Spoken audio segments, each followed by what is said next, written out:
get paid to test cannabis. Register as a tester and get paid for your opinion.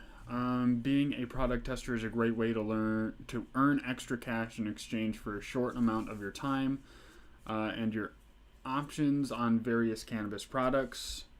Who are we? We are a product research company. In a nutshell, we contact companies who want their products tested by real customers or real consumers. We are an industry leader working with major brand names and have been in business for more than 30 years. Product testing is all we do, and we are paid by companies looking for feedback for the products. You will never be asked to buy anything. So create a profile in our database of testers so you can be contacted when you are a match for the location and demographic of your clients looking to test with. Step 2, once you have created a profile and confirmed as a member of our database, you'll receive email notifications when you're looking for someone, like when we are looking for someone like you in your area. Holy shit.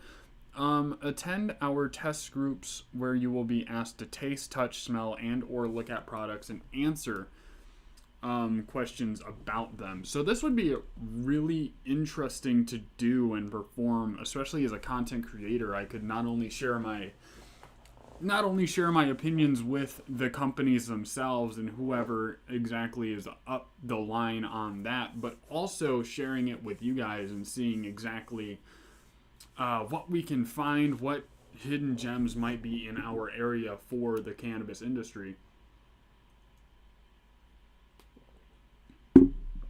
So I think that'd be really fun. Sensory testing manufacturers with new or innovative products seeking feedback to work with us, sensory testing and gathering information about their products with real consumers. It's for everyone interested in cannabis research. Everyone who is legal consumption age and older is welcome to sign up. You will never be asked to purchase anything.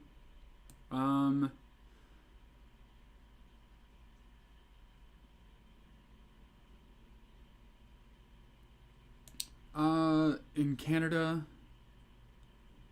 okay, so they have 3 facilities licensed in-person testing by Health Canada. So this is a Canadian thing. This is... Oh, they also have Grand Rapids, Michigan. So that's pretty close to me. You may still register even if you do not live proximate to a test center. So you can apply pretty much no matter what. So this might be something I actually register for. I think that could be really fun to do. Product tester jobs. Interesting. I'm going to see if I can see the specific article that came up.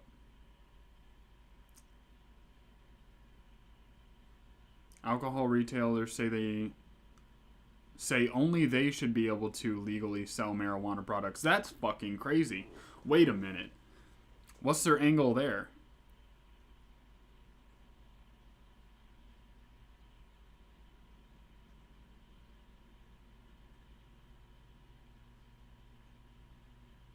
No, this is fucking stupid. Alright. We're switching gears.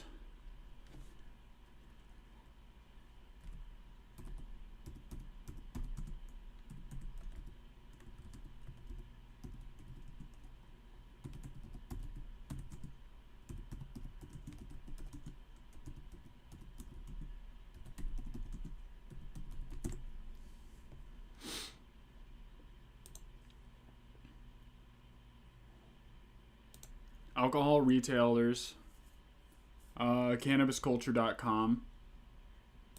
I am a human. Okay. So this is the article that fucking jump scared me as soon as I opened Google on my phone.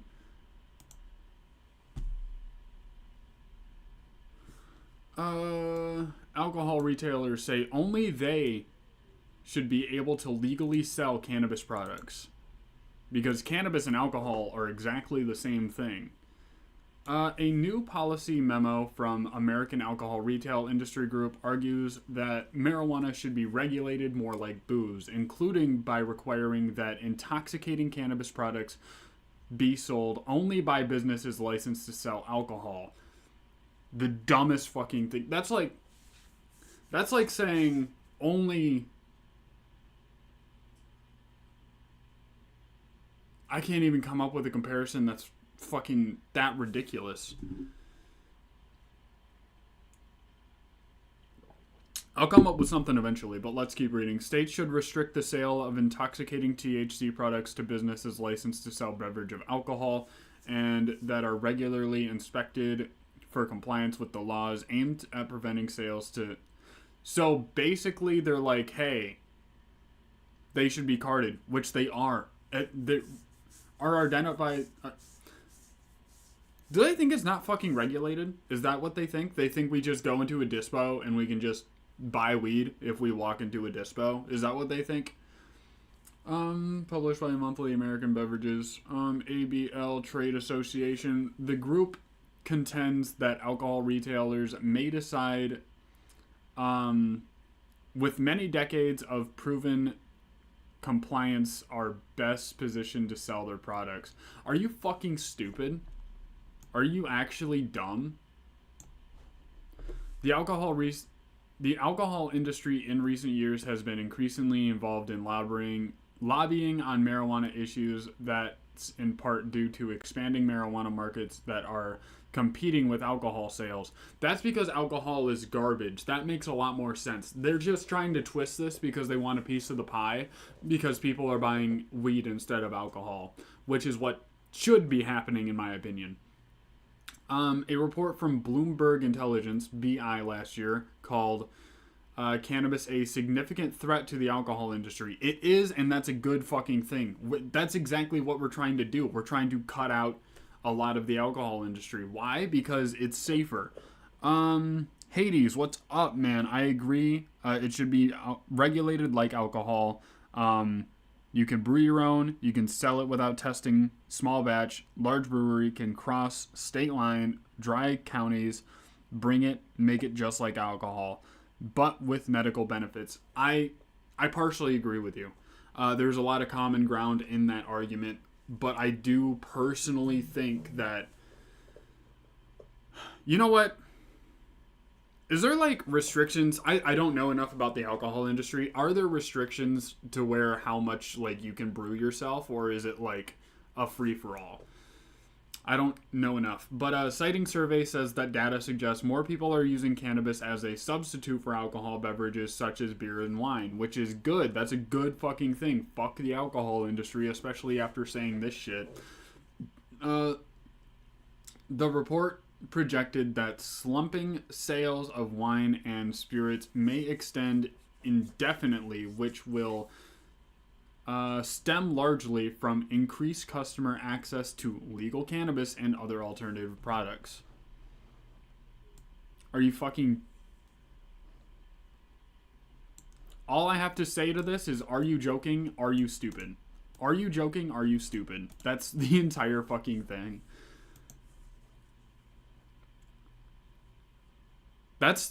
I hope that doesn't go through. That's so stupid.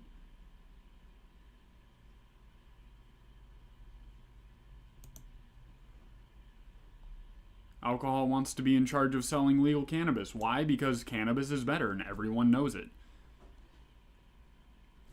Control one of the most popular items in the world, making it convenient for consumers. Now alcohol wants to be the sellers of cannabis. Like weed, alcohol has been around for thousands of years, but somehow... alcohol technically has been around probably as long as weed has, but we have not had it like alcohol. It's because ENZ doesn't like alcohol, drinking so much and dying after... Yeah, that's because millennials and Gen Zers and Gen Xers woke the fuck up.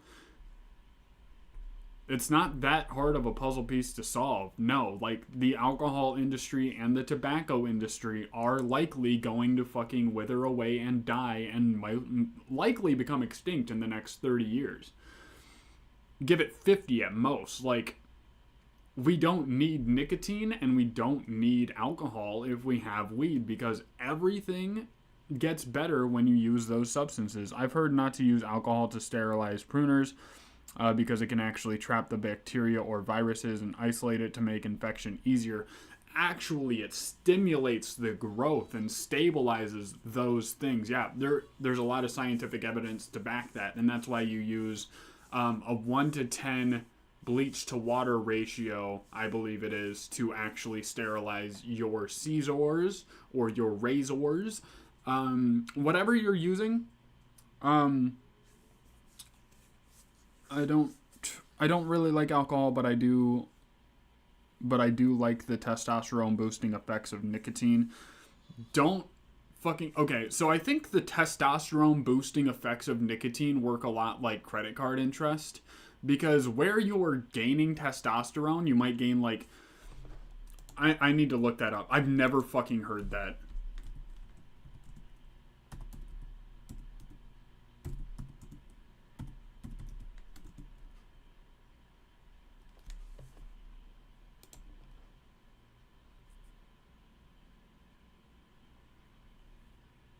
Good morning, Tim Yak.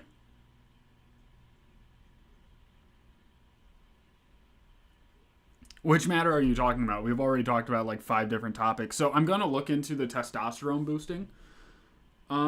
Just to learn a little bit more, because I don't like nicotine, so I don't know too much about it. What to look for and avoid when shopping quality supplements. Okay, this isn't what we're looking for.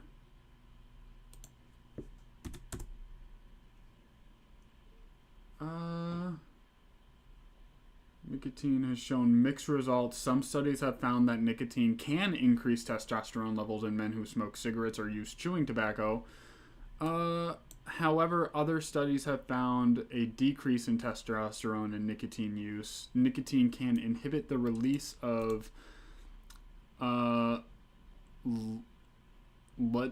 I'm not smart enough to even try to pronounce that word, hormone, and increases the breakdown of testosterone. So it actually breaks down your testosterone in some studies, and some studies show it going a little bit up, which means basically, in my mind, that it doesn't do shit. While there's evidence to suggest that it could potentially increase testosterone levels, the overall scientific consensus is that the effects are minimal, if any. So you're really just wasting your time believing in that. Scientifically speaking. And also the increased chance of cancer and lower lung capacity and aging you by like 15, 20 years physically. I would say instead of using nicotine to increase your testosterone levels, I'd say work out, eat a lot of like nutritious shit, and work out, eat a lot of nutritious shit, smoke more weed instead of nicotine, and just live a better life. Cut it out, man. Cut it the fuck out. Nicotine, literally, I don't think has any positive effects, because the only thing that I could really think is if it, like, reduces your... Like, a lot of people say it reduces your anxiety, but... when you have a lack of nicotine, once you get to the point you don't have it in your system, you get into a negative feedback loop where now you got to smoke more nicotine to get rid of those effects. And then when you get rid of the nicotine, the effects are that much more intense. So really what you should do is just meditate, live in it, learn to deal with it, navigate yourself through it, and actually be better instead of using a fucking horrible vice that's going to kill you soon. So don't use nicotine. Harmful effects of nicotine. Let's say it does increase your testosterone levels by 5% across the board. Fuck those cookies. I don't need them.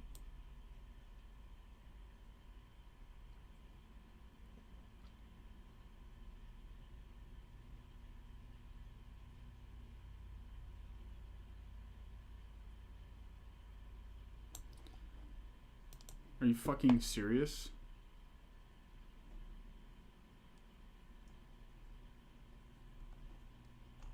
Let's just look up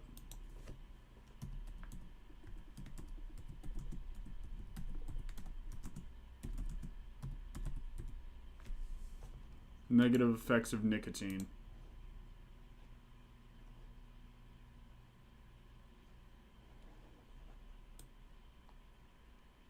So here they are. Let's say it increases your testosterone, right? 5-10% across the board. It's legitimately zero, but let's say 5 to 10% across the board. What you're also getting with that 5 to 10% is decreased appetite, heightened mood, increase of heart attack and blood pressure, nausea, diarrhea, better memory. How is that a negative? These are just effects. Better memory, increased alertness, stomach pain, vomiting, headaches, back pain, dizziness, hypertension, diabetes, obesity, neurobehavioral defects, and infertility. Respiratory failure, increased risk of blood clotting, changes in rhythm and heart rate, and hardening arterial walls, which can lead to a heart attack. So you can take your testosterone levels and you can leave the rest for me to pick up because I'm not indulging in any of this shit.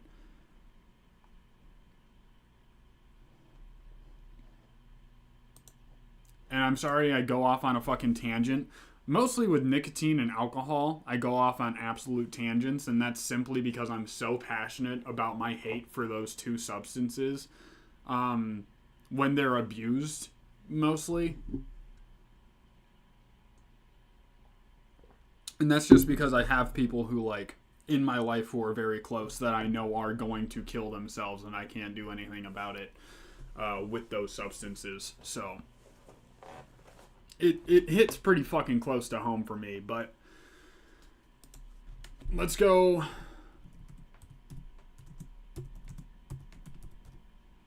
Just so we're on an even playing field, let's go effects of marijuana. Even though we know it's all better and stuff and not as bad for you, even if it is bad for you. Mind-altering compounds affects the brain and body. That doesn't mean negative. Let's say neutral. Short-term effects, red eyes, paranoia, euphoria, increased appetite, which every single one of those for me is a positive, except the red eyes. I could do without that. Long-term effects, impaired development, memory loss, and respiratory issues. Sure. Not exactly my best friend in that regard. We will be off to Grow and Grind at 10:30 a.m. today. Only weeds there live. Ooh, Grow and Grind. What is Grow and Grind?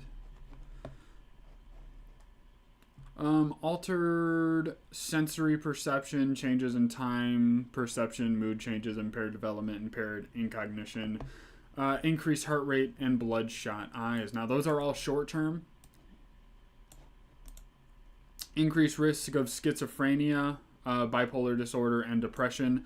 And I'm pretty sure, don't quote me on this, but I'm pretty sure with the schizophrenia, it's not you're going to get it out of nowhere. It's like if it resides in you, you're more likely to experience it quicker, and it's going to onset faster.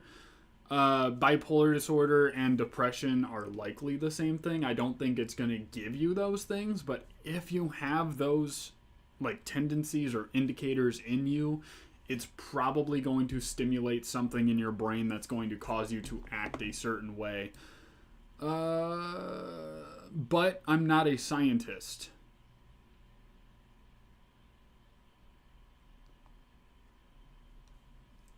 But dude, this alcohol shit, this pisses me off so much. They want to control it. But let's get back to this article. Like weed, alcohol, and global business player, and now alcohol wants to be in charge of selling legal cannabis. Already the industry sells the number 3 global drink, beer, which is fucking garbage. People ask if I drink beer all the time. I don't understand why anyone would drink beer. It's fucking gross. Full stop. Absolutely disgusting beverage. Does anyone agree with me? Am I the only one who thinks drinking yeast water to get fucked up sucks dick?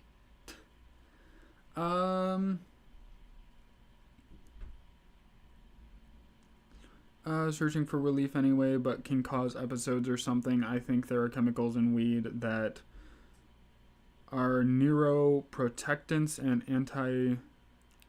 antipsychotic too. It's very possible. It's very much a gross habit.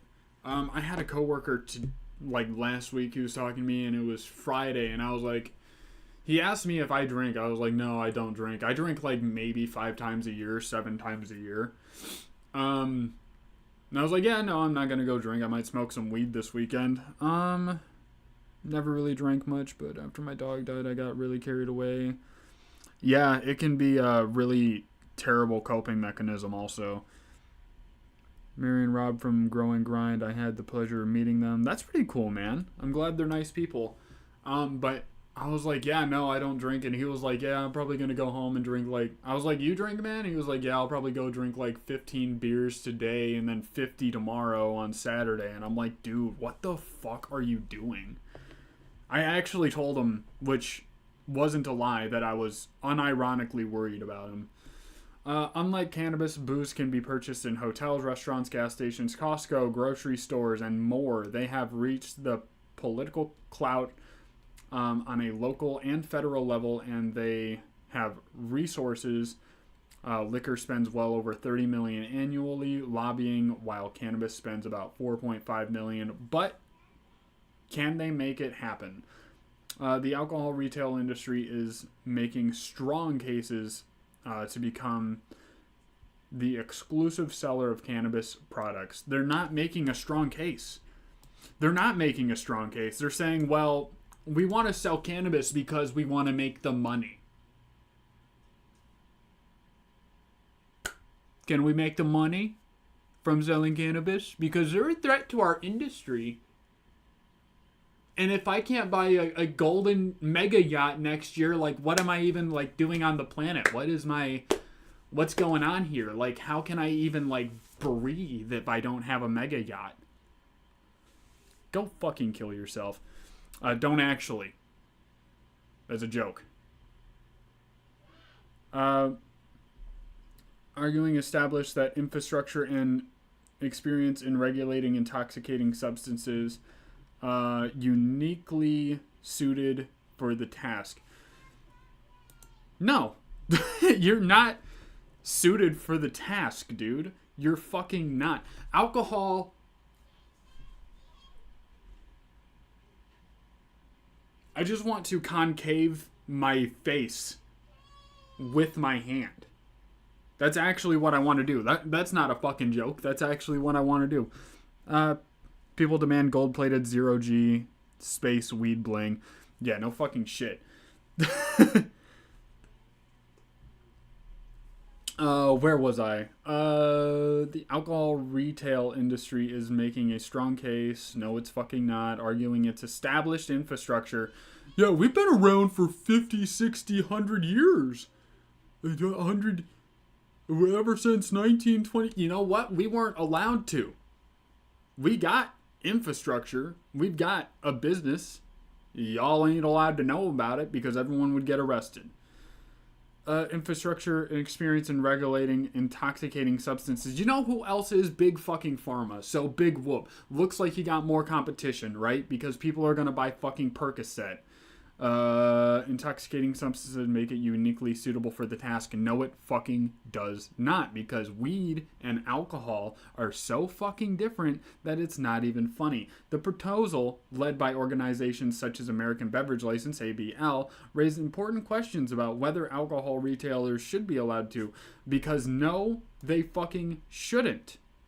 Because no, they fucking shouldn't. They should not be allowed to dominate cannabis sales, because if they dominate and they lobby towards it, what the fuck do you think they're gonna do? Do you think they're gonna sit there and be like, you know what, we can make all this money from weed, we can make the best weed in the world, and we can have designer weed, or we can make Bud Light weed that sucks dick, and we can make total swag, and since we own it, we can make it. But you know what they're actually gonna do? Because they've been making alcohol for 200 years, they're going to keep making alcohol. You know what they're not going to fucking do? They're not going to invest in cannabis. Why? Why wouldn't they invest in cannabis? It's because there's no actual real fucking money in that if you don't know what you're fucking doing.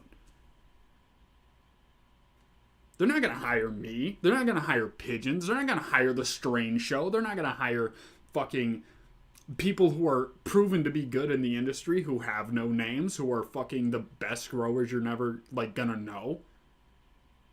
They're not gonna hire anybody. You know why? They're gonna shut down all the facilities that they buy with all of their money, being the only people who can sell cannabis. Shut it all down, burn it all down, remake fucking breweries. That's what they're gonna do. Why? Because they're established infrastructure in selling intoxicating substances. What's the intoxicating substance that they specialize in and mass produce shit? It's alcohol. So my prediction is, if this goes through, say goodbye to legal cannabis. Say goodbye. It's not going to happen. I don't know how else you would stand. I don't know how the fuck you would... Because look, if I'm an alcohol exec, right? Say I own Bud Light. I am the Bud family. I am the man, the myth, the legend, who sucks complete dick if he's one of the guys who are doing this. If I'm standing and I'm like, this is a real threat to my industry, and if I own the weed industry, there's two paths I could go. I could succumb to it and say, we're switching. We're doing weed now. We're doing weed. We're going to make everyone's lives better. We're going to learn from scratch how to do this thing. We're going to subscribe to CE420's channel. We're going to watch all 800 of his videos, and we're going to learn how to grow this plant. Or we're going to turn all those facilities and all of that real estate into breweries, and we're going to hire people for cents on the $10, and we are going to mass produce even more alcohol. And we're going to sell it, and we're going to make people dependent and sad, depressed, and fat. And then we're going to work with our buddies who work at the big pharma, and we're going to cash in on that shit too. We're going to make sure that they get sick. We're going to make sure we get more money, and we're going to make sure that our alcohol money does not dry up. Because they're telling on themselves here when they're talking about, oh yeah, the reason we want it is because of how much more money we could make if they couldn't sell it. Because they are threatening our business. That's the bottom line. It's not, oh, we're going to sell both now. That's never going to fucking happen. They're not advocating for us. They're not advocating for weed. They're trying to get it out of the circulation. And they're going to use the money that they're going to get from selling more alcohol because they have more real estate and can put it in more hands to then lobby against home growers. It's not that hard to put together. This actually ruined my fucking day. I was having a great morning, right? I was having a great fucking morning. Woke up early, went on a ruck, and got to see my family and stuff. This ruined it. Absolute ass. They're fucking scheming, and if this goes fucking through, we're fucked. Oh, there's more. Decades of proven compliance with strict regulations. Yeah, guess what? We can deal with the same regulations. You know who's not going to deal with the weed regulations? Alcohol companies, including preventing sales to minors. Guess what? We're doing the same fucking thing. What are you talking about? We ID everybody. It doesn't matter how many times I walk into the dispensary that's right down the road. I get ID'd every single time, and I get my identity confirmed every single time. They propose that cannabis should be regulated similar to alcohol. I kind of agree with that, but you guys should not be selling it. Clear labeling, advertising restrictions, and limits on potency per serving. Absolutely stupid. Additionally, they emphasize they need to... the need for rigorous safety testing to ensure cannabis products are free from harmful contaminants like pesticides or heavy metals. Like, I agree, but you guys shouldn't be selling it. What are you talking about? by leveraging their existing infrastructure, regulatory expertise. Wow. Alcohol retailers believe they can ensure safer and more controlled cannabis distribution because they're not going to be distributing it. You can't tell, but I'm screaming right into my mic. They're not going to distribute it. It's not going to happen. They don't want that. They told on themselves already. At least the current admin seems to... Here, let me catch up on the chat.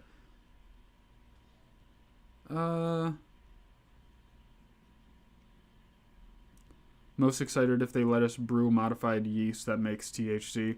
You can just make THC beverages. That's a thing. Producers do the same. At least the current admin seems to actually be investigating and looking into things. Reducing health. Currently, no excuse to wait this long. I see it happening at all for decades. It's required. Conspiracy theories and studying yourself to learn these things. It's nice. It's coming out. Chuck Bailey, good to see you this morning. I was just going to say, don't you do a live today? Got watching them guys with the slingshots. Fuck yeah, man.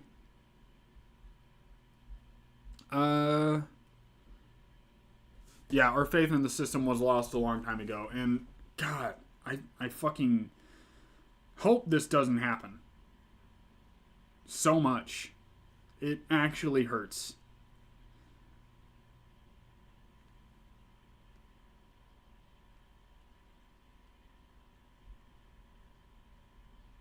I'm dropping a Discord link for anyone who wants to join. The slingshot that Chuck Bailey is mentioning was a video that was actually shared in there. We have a nice general, dude, stop fucking what are you even doing? My phone's having a fucking problem. Okay, there we go.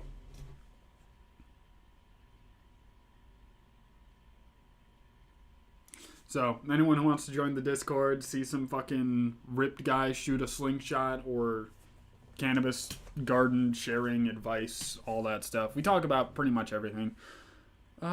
Sure, safer, more controlled cannabis distribution. The alcohol industry seems to sees cannabis as a lucrative business opportunity that they want to extinguish. With the global cannabis market projected to reach $61 billion by 2026. Major alcohol companies have already invested heavily here. Let's see.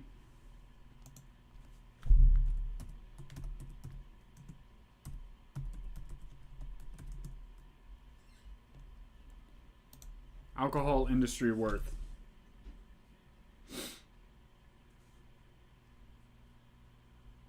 Yeah.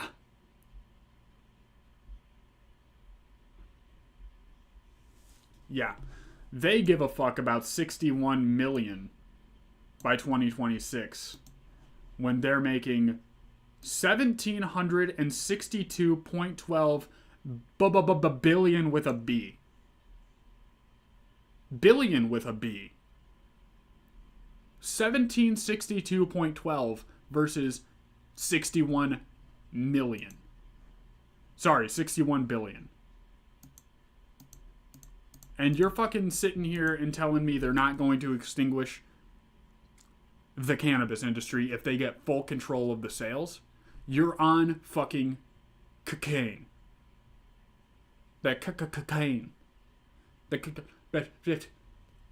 You're fucking stupid if you believe that. Major alcohol companies have already invested heavily in cannabis-infused products such as beverages. These investments demonstrate their readiness to integrate cannabis into their operations. Yeah, that's the fucking mask they put up.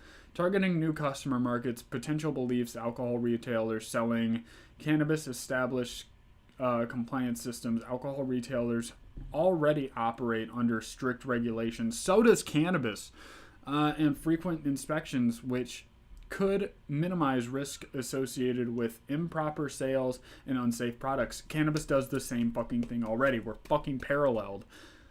Streamlined distribution using existing alcohol retail networks could simplify supply chains and ensure widespread availability of cannabis products, consumers safely. Rigorous lab testing and label standards proposed by alcohol retailers could enhance product safety.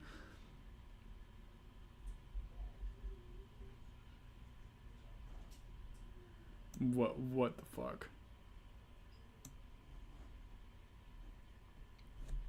Retailers under alcohol retailers already operate under strict regulations. Yeah, so does we. Blah blah blah. Fucking consumer safety. Rigorous lab testing and labeling standards proposed by the alcohol retailers should enhance product safety and transparency for consumers. Related, TikTok's double standard on marijuana and alcohol. While there are clear advantages to allowing alcohol retailers to sell cannabis, which there's none, critics argue that such a move could stifle competition and innovation in the burgeoning cannabis industry and a regulatory framework modeled after alcohol. A three-tier distribution system might create inefficiencies and limit opportunities for small business to thrive. Additionally, some fear that co-locating alcohol and cannabis sales could encourage co-use of the substances, potentially increasing public health risk. Ultimately, whether alcohol retailers should have exclusive rights to sell cannabis depending on balancing consumer safety, market fairness, and public health considerations. While their proposal offers a structured approach to the regulation, it is crucial to ensure that cannabis industry retains its independence and diversity, which, yeah, alcohol and weed should be completely separate. I'll never touch a THC product produced by any company that makes beer. I will boycott them till the end of time. Definitely, I stand by that. They'd cut your tongue out if they thought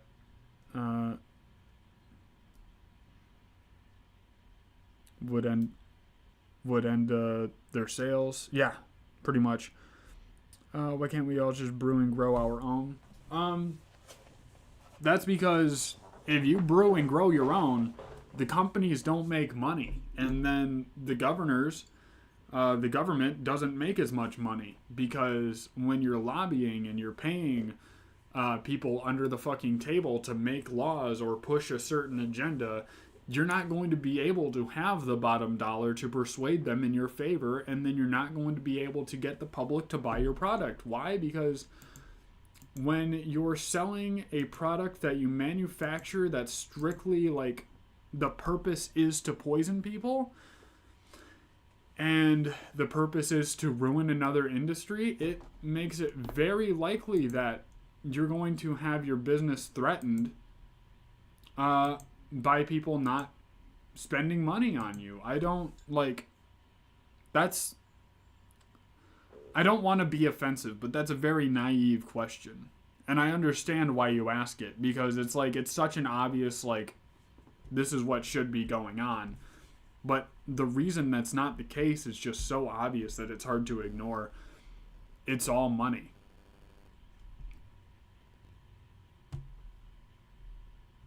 It's all money.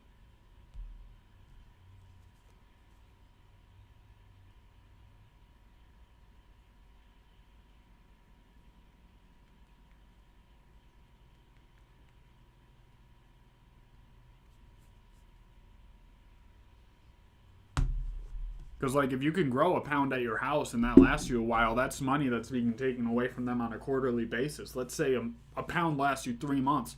That's 3 months of sales they're not making off of you. And if everyone fucking did that who grew cannabis, they wouldn't make any fucking money, just flat out. Because you can grow a pound in a quarter if you have enough plants. And you can brew gallons if you wanted to. And then you wouldn't be making them any money. Is there a positive fucking topic? Is there something we can talk about that doesn't absolutely suck ass.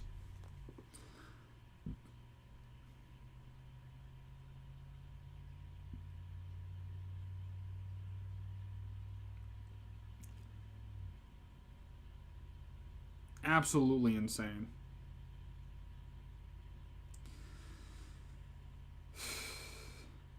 Two men banned from hunting in 47 states after poaching in Belmont County. That sounds interesting, but it's not cannabis related.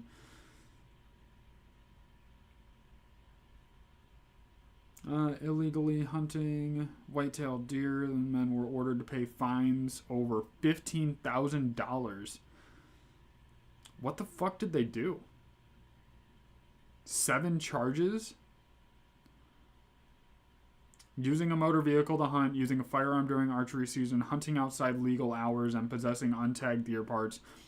Hunted without a non-resident license and deer permit, and used a spotlight.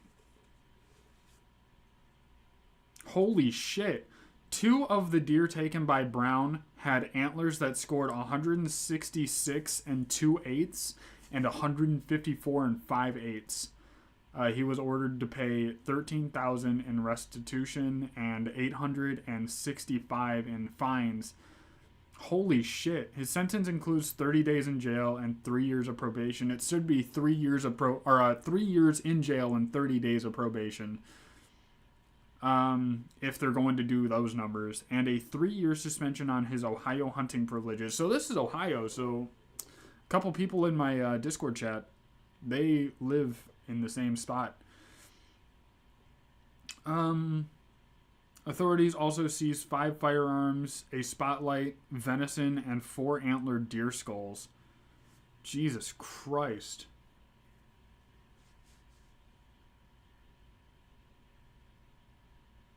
That's absolutely nuts.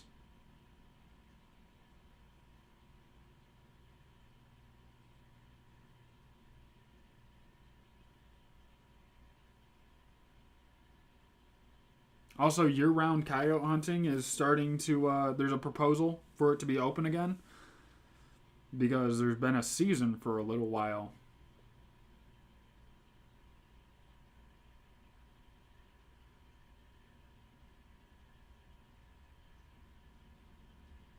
Not as much weed-related news as there should probably be. Maybe I just need to Google it. I'd like to hear the details on poaching case, otherwise sounds reasonable. Here's my thing, right? If you are going out of your way to not only use a gun during archery season, but you're also shooting a 150 class deer with a spotlight from your car, you should... That is pretty close to death penalty in my eyes. You should at least get a decade for that in jail. We do not take that shit seriously enough, I feel like.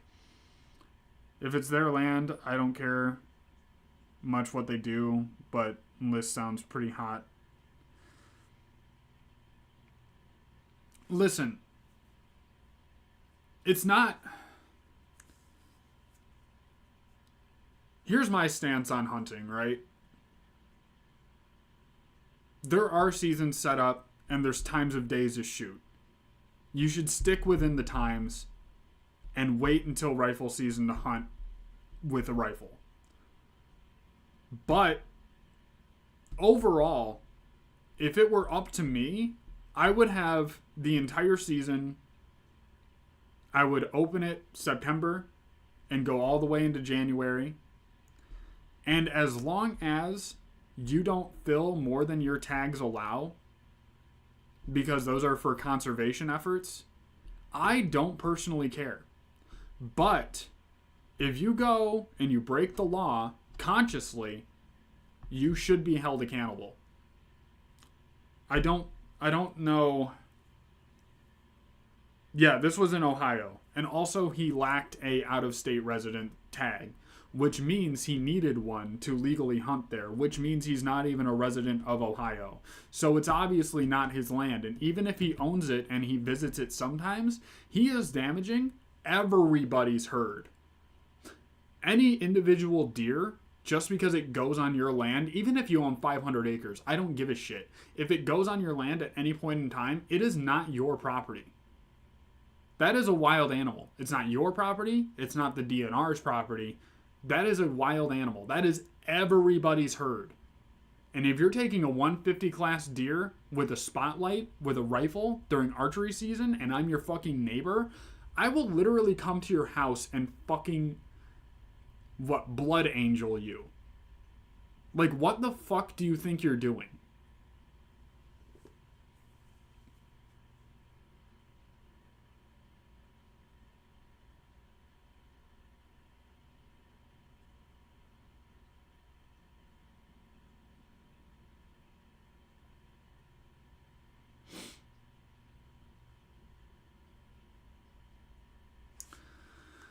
Exactly right. And legally in Michigan, we have to report it. So I had to report a deer for the first time this year, or this past year. And also, they didn't just recover the two 150s. They recovered 4 deer skulls. Antlered deer skulls. Which means they're taking out male deer. Which means, let's say those 4 male deer impregnate 5 fucking doe each. Which are sorry, we'll go 2. We'll go 2. Just make it easy. Those 5 deer, or 4 deer, sorry, could have made what? The 4 deer, so it's 4, and let's say each doe has 2 fawns, right? So it's 4 times 3.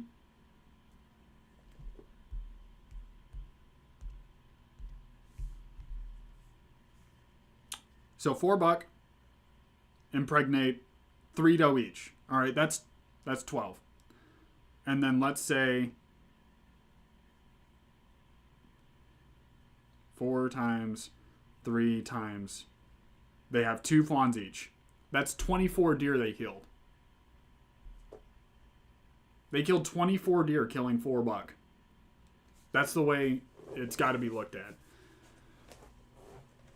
Because not only did they end their fucking bloodline illegally, they killed the potential of having those deer.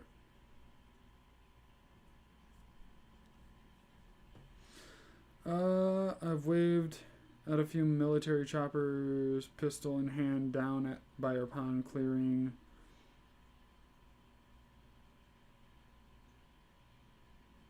Came to investigate the shooting. Were you like near this?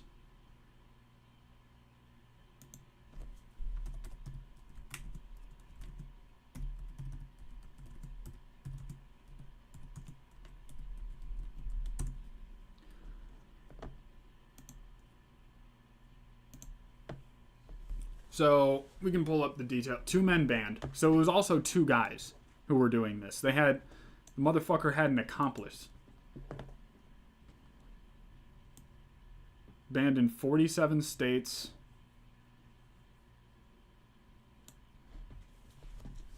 Uh, 24 and 25-year-olds, so no fucking excuse. You know what you're doing is wrong. Both from Mississippi, so they are far away from home.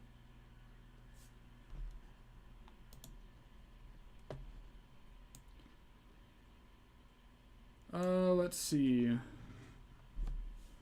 Belmont County Court, where he pleaded guilty of possessing untagged deer parts and received a suspended 60-day jail sentence. 2 deer skulls were also forfeited. Both men are now listed in the Interstate Wildlife Violator Compact, which means their hunting privileges are likely suspended in 47 other states, including Mississippi, for the next only 3 years. No, ban them for life. They're not allowed to hunt anymore. They can't handle the responsibility of wildlife. They can't. Say what you want about the DNR. Say what you want about wildlife, whatever. The laws are there, and the intent is to protect wildlife so that our children's children can still hunt whitetail. And if you're doing this type of behavior when you're in your mid-fucking-20s, never allowed to hunt again. You can work off donations. Someone kills an elk, donates half of it, you can get whatever, all right? Sure, you can apply for that. I can heed to getting donations if you are a band hunter. But even I think that's too good for you, because the nutrition that you get from wild game meat is so astronomical that you should not be allowed to benefit from it if you are stealing from everybody. Stealing from your neighbors, stealing from your children, stealing from your grandkids, and stealing from future generations.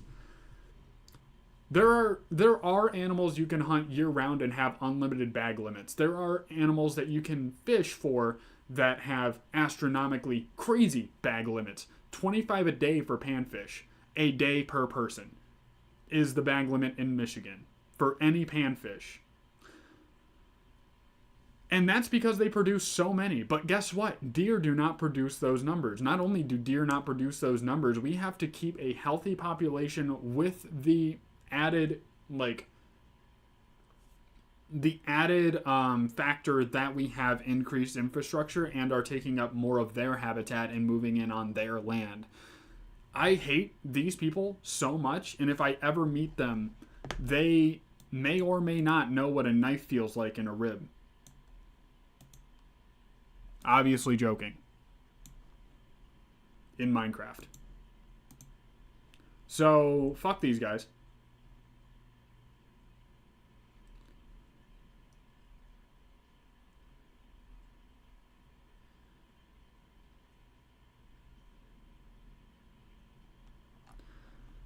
Fuck them.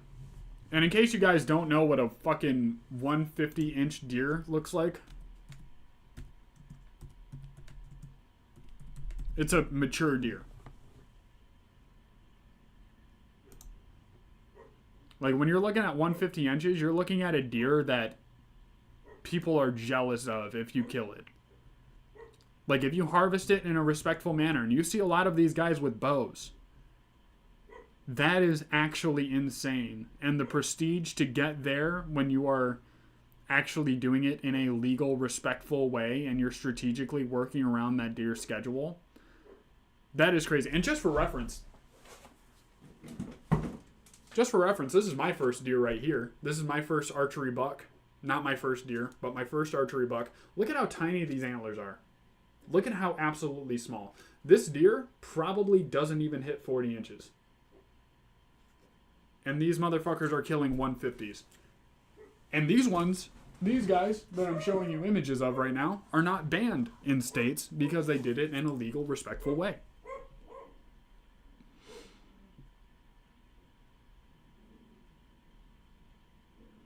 Thank you, man. No, it's absolutely crazy. Can you transfer your tags in your state?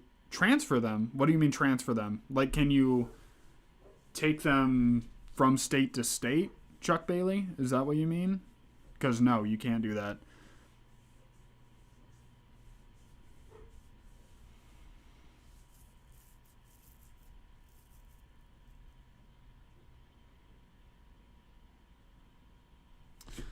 I don't think a lot of these are on hunting farms. No, 150-inch deer is very possible to get in the wild. It's not as rare as people think.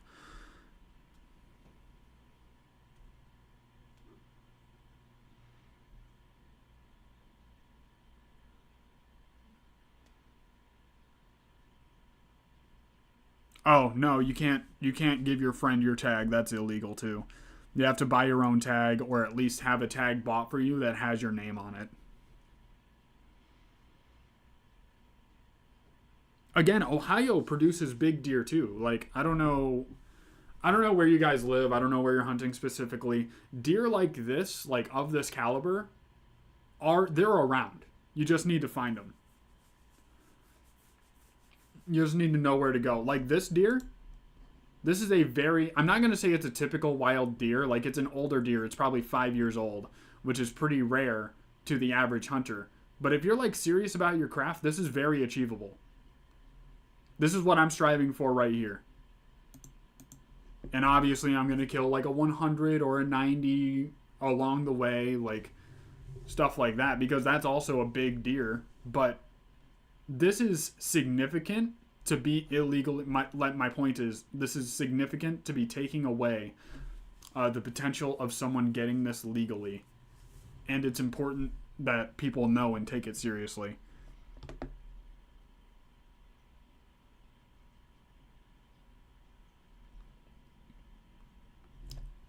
Diseases aren't common in my specific area. Not that I've noticed. I see a lot of healthy wild deer.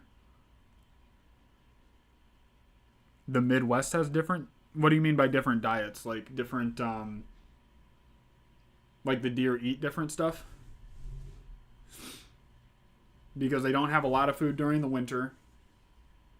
And then during the summer, they get crazy, like, they can eat all they want. Because there's so much, like, green everywhere and they eat everything. And then if you have private land and that winter hits and the fall hits and everything's starting to die, here's a 100-inch deer just to give you an idea of, like, it's crazy.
So if I hit anything like over a 75-inch, I would be ecstatic. I need someone to kick my ass into planting my auto seeds. They sprouted roots 3 to 4 days ago. Got them in a paper towel. If you fill your tags, you can get tags from someone else. That's fucking crazy. I don't think that's legal. I could be wrong, but I don't think that's legal in Michigan.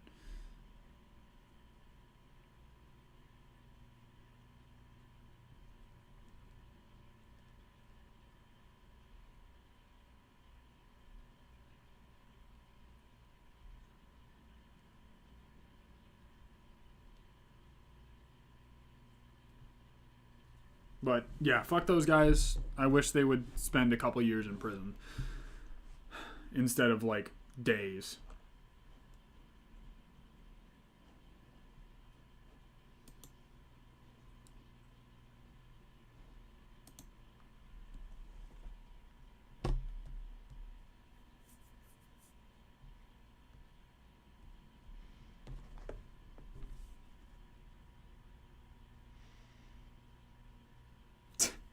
That's fucking crazy. I wish we had that. Maybe it is.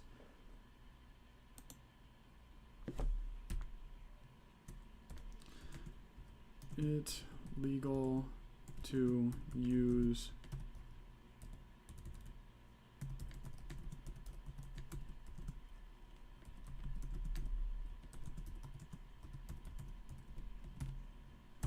another hunter's deer tag in Michigan.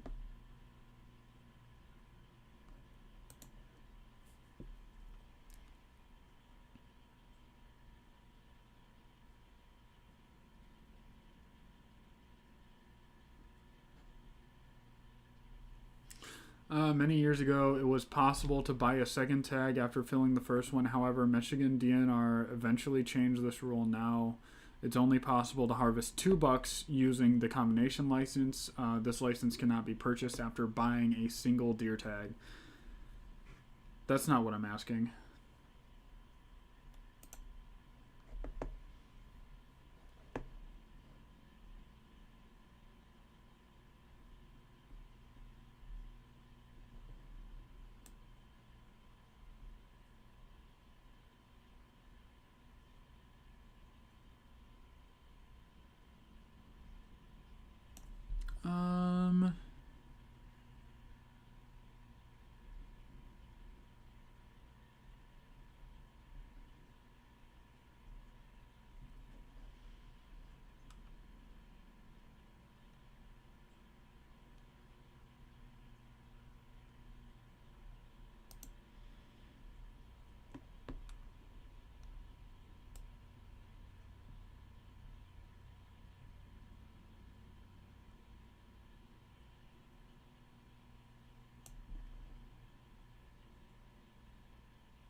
Can I let someone else hunt using my deer license/licenses? No, you cannot use another person's kill tag or allow another person to use your kill tag. It is illegal for hunters to harvest or attempt to harvest a deer unless they have an unused deer license issued to their name.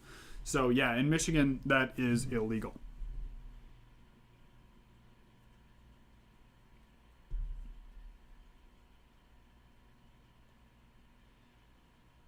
Yep, they do eat a lot of corn. They hang out in the cornfields, and that's why people think that like putting corn as an attractant is like the thing for deer because there's so many in cornfields. But the reason they're in the cornfields is because it's just such an abundant food source that's super common and they can go to reliably and most likely not get hurt. But yeah, you can't transfer deer tags to another person. You can't do any of that wild shit.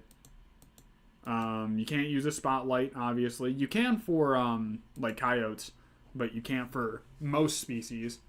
And then you're not even allowed to bait for deer or turkey, I learned. So that's going to be fun, having to actually pattern the deer and the turkey and have these new experiences, and I'm super excited for it.